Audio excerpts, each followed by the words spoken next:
I'm from Adair in County Limerick. Miles is from County Kildare. And I suppose we've been here in the Clarecastle community for the last 18 months. And what a fabulous reception we received when we opened a Centra, having purchased it from the DC family who had run the store for a number of decades or that. But I suppose we've loved being here. It's a great community around so many fantastic community organisations, a great team, many of whom who have worked here for decades, and lots of new team members and lots of multi-generational families working here as well. So it's a pleasure to be here and we love it. And I suppose bringing the post office on board, it kind of an end of an era in one respect in terms of where it's moved from, but so delighted that it's here. Every community needs a post office in terms of being the beating heart of the hub, the community.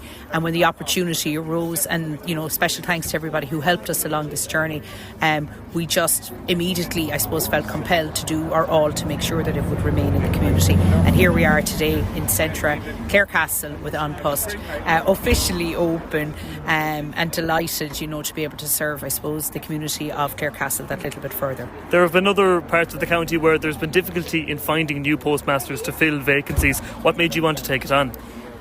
We're always conscious of, doing our all from a community perspective. And I suppose sometimes when you're not from the community, you feel you have to work a little bit harder at it.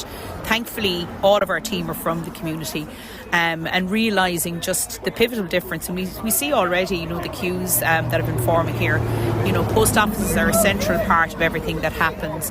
And just the notion that maybe it could be lost from our community, that's just something that we couldn't, think about. We just had to make sure that everything was put in place to restore it and to make sure that the beating heart of the community is very much in place, and delighted to have it here in Central Clarecastle. And Miles, this is the grand opening today, but you've been here a while, at least a year and a half, as I understand it anyway. What have you learned about the importance of a post office to a community like this? Well, I suppose the local people need somewhere that's local to them. People are walking, parking, so we know that the post office is essential for Clarecastle to have, rather than having drive into Ennis, you're going out of your home community as such. But yeah, it's our first day, so we'll learn as we go. We'll probably be in a few mistakes, but we'll get there. But and I suppose thanks to the local community for their support in opening it. Mm-hmm. And that's what it's all about, really, and that's what keeps the post office going. It's the support of the locals. Yes. So, well, I suppose there was a picture taken, we putting up the Clare Bunton on Wednesday, and it was put up, but I was here in my Limerick t-shirt on Sunday for the match.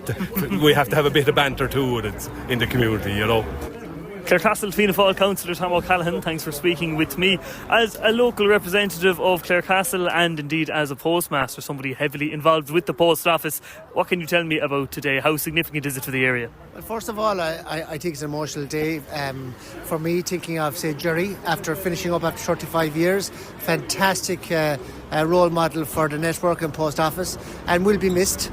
But today is historic in that here we are, a new postmaster been appointed, wonderful family business, right in the heart of the village. And it's a great day because, remember, if we go back to 2018, I was very critical of the government at the time because they were closing post offices. We lost approximately up on 180 post offices, and two of them that come to mind really upsets me still to this day. There's one is Lissy Casey and one is Doombeg. So today we're reversing the trend, we're bucking it because we now have a lovely post office here now in Clarecastle. We now have a 6 Mile Bridge earmarked for the 15th of June, and Cargo Holt, in fact, is happening in the middle of May. So these are all good news stories. And you'd welcome that because you'd argue that it really damages our community when they lose their post office. Well, it does. It takes the heart out of the village. If you look at even here today, look at the buzz that's around. People are coming in doing their business. If it's simply just to post a package.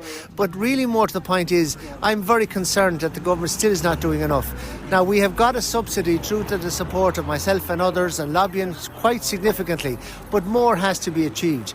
I've had reason to meet the Taoiseach on 2 occasions, and I've clearly said to him that our policies have to get more radical for the cost of living, ensuring that people feel it in their pocket. And that is an example of it. Our post office, create a bank for the people, cheaper loans, cheaper rates. That is the way forward. And when you say they're not doing enough, can you describe that model that you're proposing that would make post offices more viable? What it basically means is that the bank is owned by the public. It is charged a rate, you as in getting, say, a loan at 1%.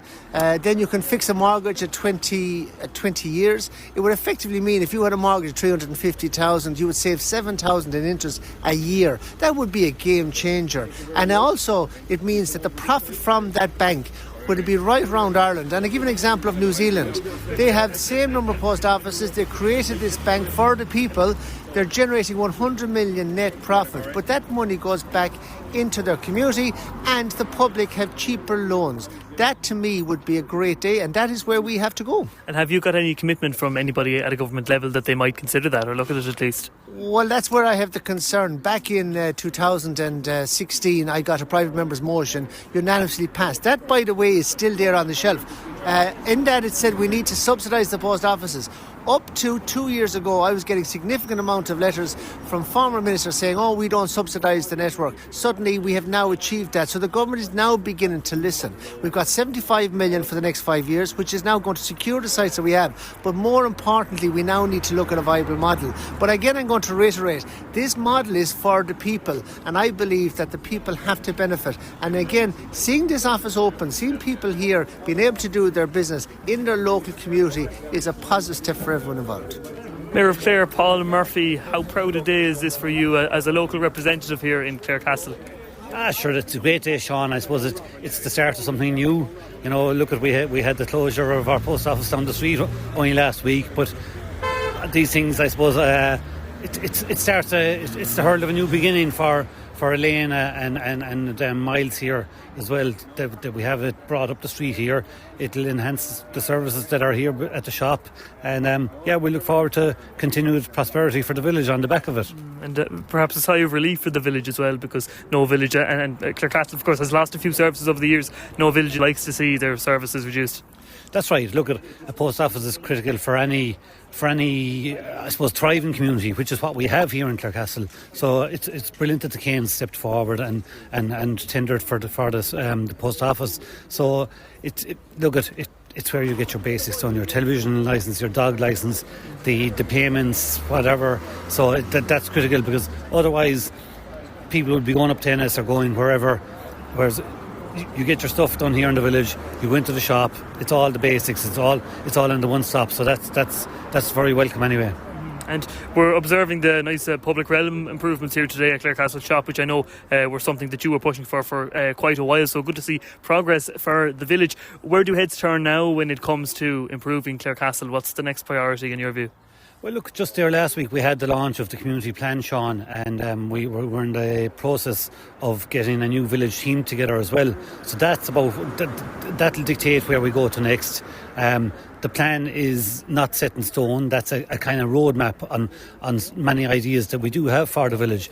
But, you know, we have the vacant Rosh site as well, and hopefully that we can attract an investor there.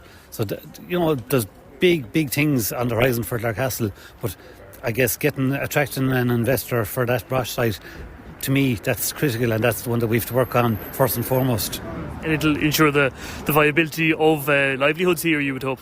Definitely, and you know what? It can't be a fly-by-night factory or investor that comes in just for a few short years. You need sustainable jobs in Clarecastle, and it's not just about Clarecastle there, because that site is a big piece of ground. It's about providing jobs for the wider region as well. So please God, something will come out of that.